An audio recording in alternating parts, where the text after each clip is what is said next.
is the toughest thing about being a superstar? Toughest thing about being a superstar is that getting up in the morning and finding out that you're not completely bitten off. There's some parts of you which are left.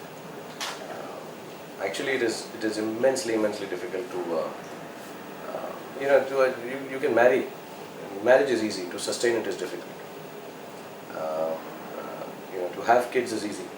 Takes a little bit of work in the evening, and then 9 months, and you have the babies. But to bring them up well is difficult. To become a superstar is very easy. But what becomes very difficult is that you always, and I've always said that you are trying to get about 89 hours in a day, because as you become bigger, your wants, desires become. So I won't say I'm greedy, but then everybody wants a part of you, and they're ready to pay you for it. And you say, okay, why not? Let's make hay while the sun is shining. Or I was taught by Shahrukh once कि बेटा काम जब मिले ना नहीं कहना, क्योंकि जब नहीं मिलता तो बहुत दुख होता है. So I remember this is the first thing she told me कि never say अरे यार कितना काम है, करते जाना. कोई तुम्हें पैसा दे उसके लिए तो खुशी से ले लेना, क्योंकि काफ़ी chances हैं कि ज़िंदगी भर में ही रहेगा. And someone like Shahrukh telling you that means a lot. And he says, please, she said, I've seen struggling for work, getting work, and then being at the top, and then not getting work, and then come back. So I've seen a lot of people like that. So the biggest difficulty is that that you need to do a lot, because a lot of people are there wanting a part of you, like you said, whether it's for endorsement, whether it's for being a brand ambassador, whether it's for opening, whether it's for a wedding, whether it's for a magazine launch like yours. So everybody wants me to come, and I go. Sometimes the money is good, sometimes the relationships are good, and you do it because I would have liked a movie star to come to my wedding also. I would have liked a movie star to come and launch my film. I would like a movie star to dance at my son's birthday. Fortunately for me, I'm on that, so I do it at my own parties also, and I launch my own movie. But that's a difficult part. But not being able to. I'm glad. Like it's a wrong thing to say. I'm so happy I'm not a woman. I would never be able to say no. For the right price. For the right price, sometimes even for the wrong price. Price is not a criteria. I just can't say no.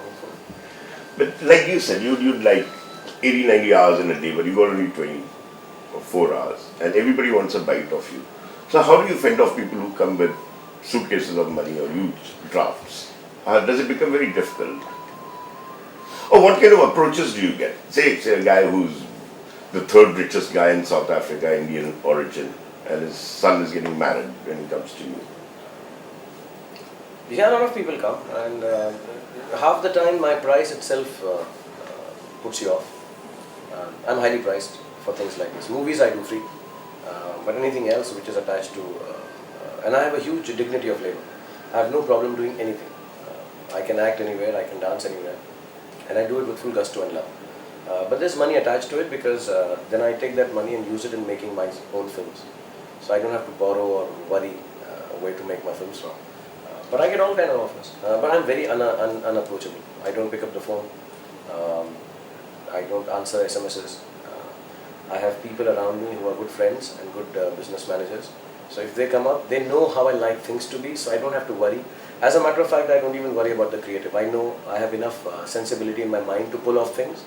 I'm intelligent enough, I'm energetic enough, so I do that. But I've had some strange offers, yeah. But now they're not strange. I mean, the strangest was to dance at somebody's wedding. I said yes to it. The money is good, I like it.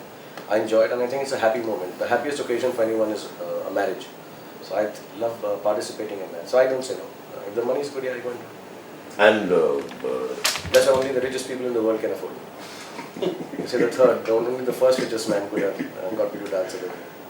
Yeah, so but there is still, okay, at this phase you're not so easily accessible, but say 5 years earlier, you would have been meeting a lot of people around the time you did the Mittal, you went to Mittal's Shadi. You'd be meeting people who want to invite you for the weddings and for whatever ceremony, son's birthday and all that. And you quote a price and it's an instant no. How does it become difficult to say no? No.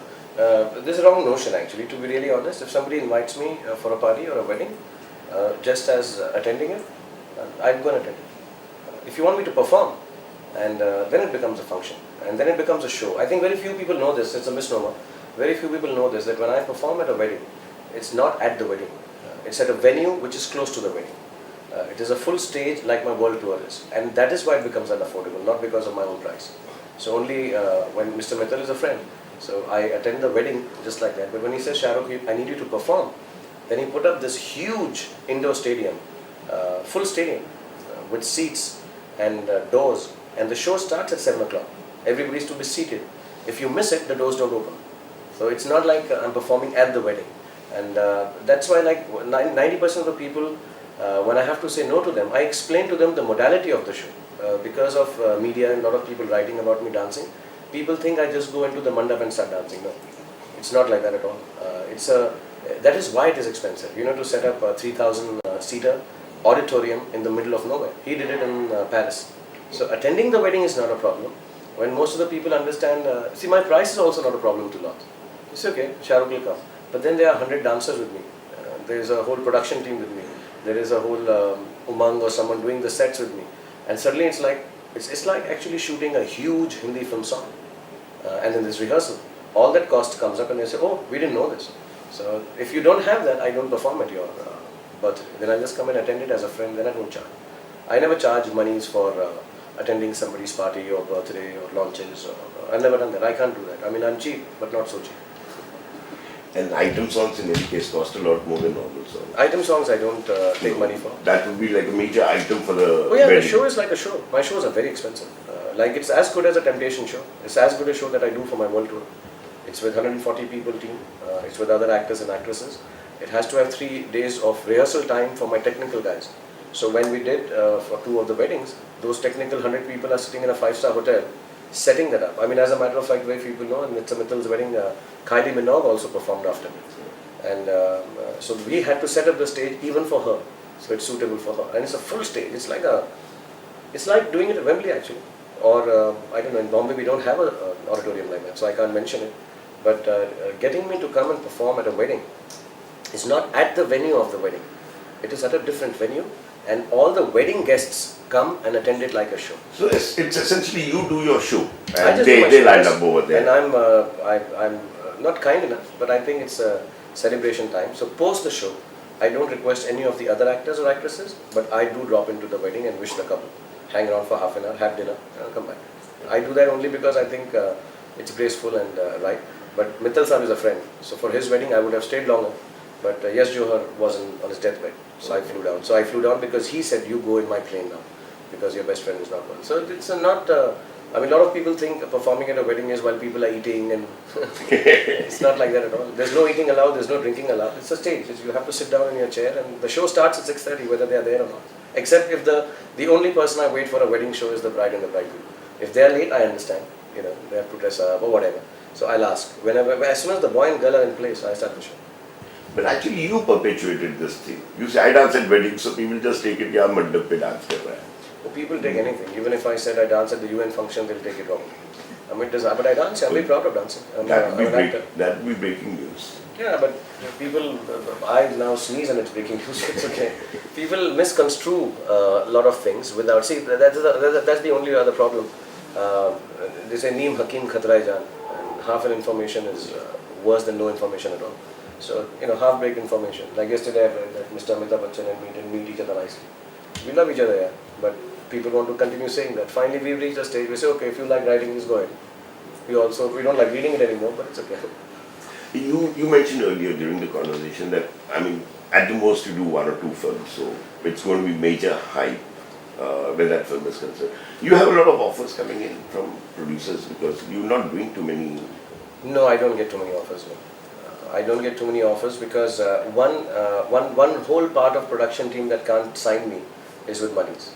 You can't come and say I'll pay you X amount of money to do my film. So I'm priceless that way. I did this about 8 years ago because I started feeling that once I took big monies for a film without knowing what the film is, somehow I was obliged to start liking what those people are making. But if it's only as a creative decision, I have the right to not like your script for me, not because it's not a good script. So I want that freedom. So unless I say yes to a script, I don't discuss monies for a film at all, ever. for the last 17 years. I don't take a signing amount. I don't take the money till the film is released, and I only take the money if the film has done well. Because I anyway do 2 or 3, so it's not like I'm losing a lot of money. And so people know that. So half of the people who are just coming to make a proposal with the money don't come, because they have and they found out that I don't sign it. Like I'll never sign a film, so kar le. So I don't do it. The second half, uske andar, then I hear stories. I keep hearing them without committing to anyone. Sometimes, again, half-informed people, then they say, I'm doing this film. And then actually I'm not doing it, it becomes a thing, Shahrukh has dropped that film. It's not true. I'm listening to a lot of films. I like listening to stories. So I listen to everything, and I'm not mean that I'll say this is screw up. I'll say, it's a nice film. Give me a day to think it over. And then I'll quickly SMS or say, it's beautiful, you keep it. I can't participate in this. And then out of, I want to be a storyteller. I want to be a part of people who tell story. I also like to make films with people who are comfortable. If you have too much self-importance creating something, I don't want to work with you. If you're too serious about this work, I'm very serious about my work. I'll give my life for acting. I'll give my life for making a film. I know that. I'll die one day making a film. But if you start being mechanical with me about it, I don't want to work with you. You got to be easy. You got to be sweet. You got to be nice. You have to be a good person. I tell everyone this. If I hug you and my hug doesn't fit you, and our fit is not right, I don't want to work with you. Is that what went wrong with Shankar's film? No, I didn't reach hugging stage with him. And we were just on script, no. We were just discussing script, and I always felt Raju's script might be, I'm too old for it, maybe. But he was very keen, he's a great director, he's very nice and sweet. But they had some misunderstanding about, I told Raju to do a film for me, Kishore, what's his name, Vinod thought that I'm wanting him to do this, so he said something and I said, okay, now let it be. Bad feeling in a film, I don't want it. I do too. If one of them has got a bad feeling, means 50% bad work. So I don't want. I don't see the film which has a bad feeling. When I make a film, if I've had bad feeling making the film, I've not seen it.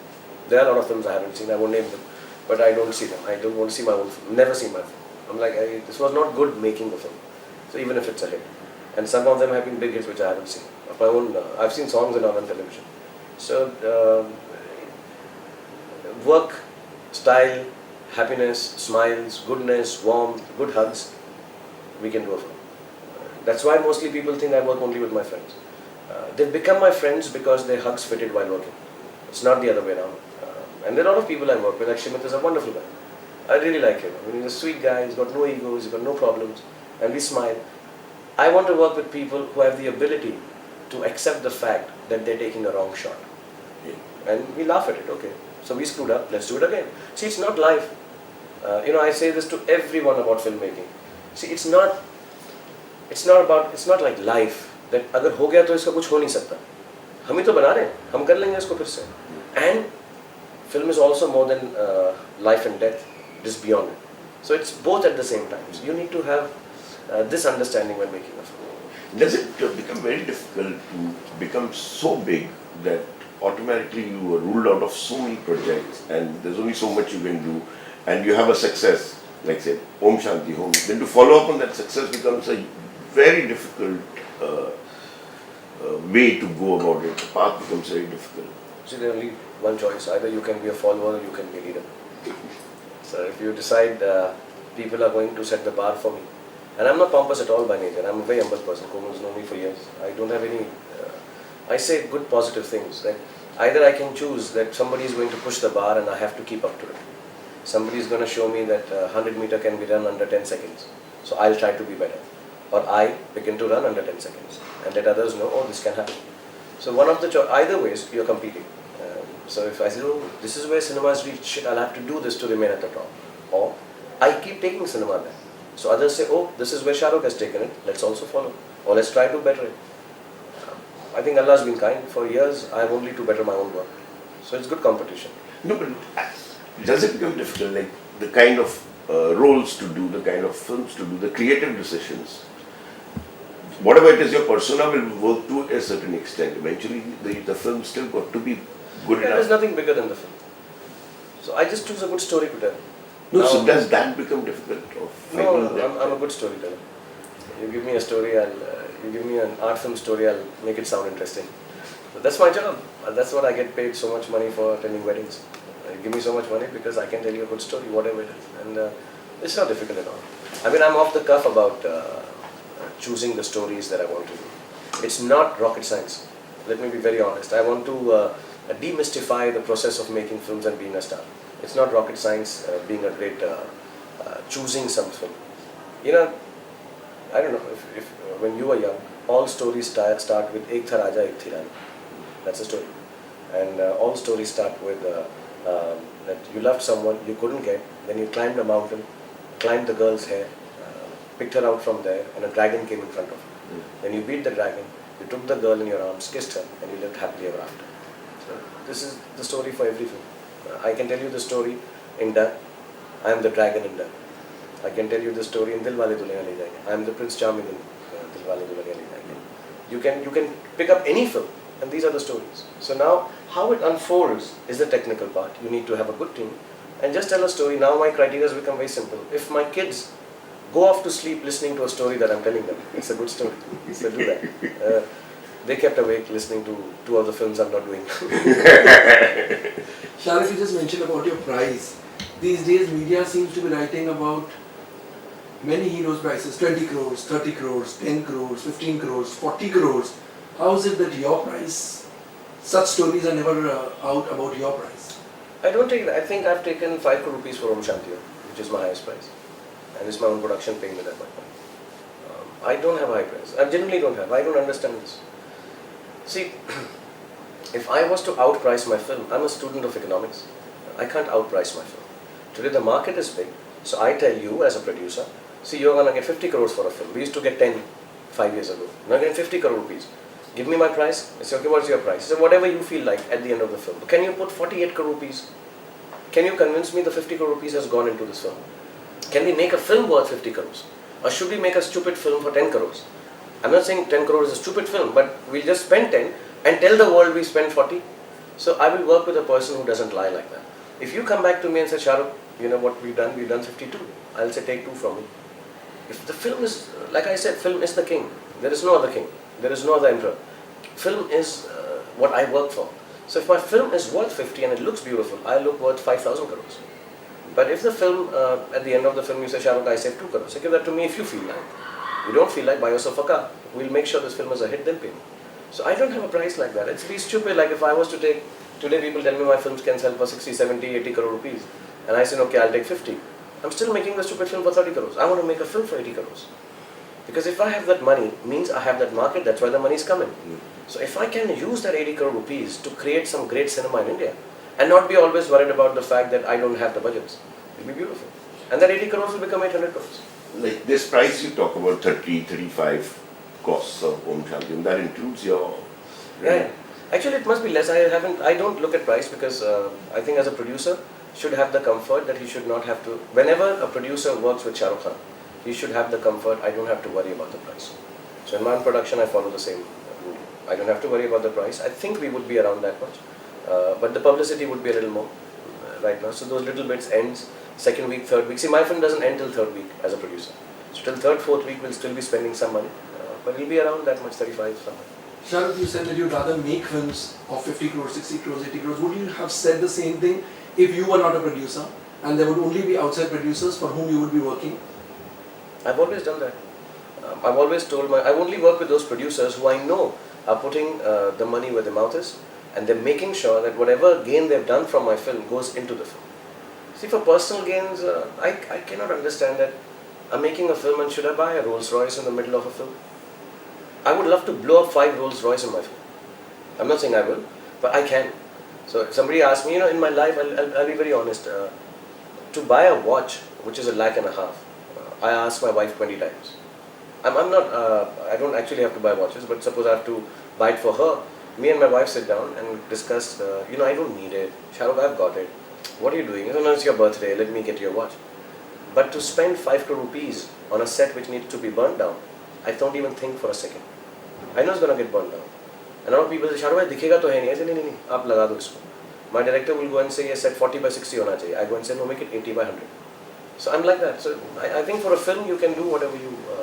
I've earned from here. I have to put it back there. Even if it's to burn a set. Shahrukh, nobody in Bollywood has made the kind of pre-release profit which your Om Shanti has made? I don't think so. I mean, that's not true. I don't know about other people. It is true. It is true. No, it's not true. I'll tell you why. Because most of the people lie to you about the cost of the film. I could tell you my film is 52 crores. And then the profit becomes only 10 crores. So a lot of the producers don't tell you the cost of the production. I'm telling you the honest cost of the production. But a lot of people, when they say that my film is 35 and I want 40, I don't think it's 35. At 35, I'll make you make a film like Om Shanti. When I see the films which cost 35 otherwise, I'm like, no, come on, this can't be 35. I mean, you know that. Everybody boosts up their production costs and has hidden costs. The genuine cost of a film, you can make a wonderful looking film for 15-18 crores. Chak De is there. I think it's a very good looking film. Om Shanti Om, it's a big looking film. It's not separate. Easily I can pass it off as a 50 crore film. People used to think Ashoka was made for 20 crores. It was made for 8 crores. So it's not really that kind of profit. I'm sure others have made good profit also. On the day of release, what is it that matters the most to you? That I don't have to return back that profit. I mean, yeah, the film should do well because I would return it. If I truly believe I'm the biggest name in the film industry, which I think at this point of time I am, business-wise, in a certain sense, I'm amongst the top 5. If somebody loses money because of me, it's not acceptable. So I never, that's the reason, like say even when you tell me the highest price and profit etc., which I've tried to explain to people, I will always take the profit which is a little above my cost price and wait till the film releases. Otherwise I'll have to return it, I always do. So I'm a little wary of that, returning it. So I'll wait till the next week, and if the film is done as well as I think it should, then I will tell my distributors that please send the money now, what we had agreed on. Till such time, I don't need it. I mean, my film is released, my cost is covered. I must be having in the bank a couple of crores of profit right now, and I'll sit with that. If the film does well, we'll sign the contract and go ahead. In your relationships with people, in business relationships, how much is in awe, how much is for fear, and how much is genuine? Does that trouble you? If I'm related to someone who does business with me, they're not scared of it. Because they know my business is very simple. And I do hope they respect me because I respect them. But beyond that, I don't think there's any fear or there's any in real life, I hardly look awesome or fearsome. But people know my nature in terms of monies and the way I deal with it. My biggest show of unhappiness to someone is that I stop talking. Not talking means I don't relate with them. I just go quiet. Okay, listen, let's not get cheap about these things. See, like we started this interview and said that so many people want so much of me all the time, which is one of the biggest problems of my life. That there's so many people always around me wanting to do something with me, not take from me, but do something with me. If I'm finding a relationship business-wise not good, I'm happier removing it quickly so that I have less people. So it's very easy for me to say, okay, let's get this person out. There's no talk, there's no relationship anymore because I need less people anyways. So I quickly do that. But nobody's scared of me in business. I've never met anyone who's... Actually, Kamal, I don't even deal with people in business. I just talk on the phone once, then the office does.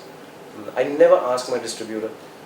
So far also I've not called. I've got calls from advance ye hai, flana hai, dhimkana hai, mind blowing hai. Film mind blowing honi chahiye, baaki sab theek ho jayega. So I'm not bothered.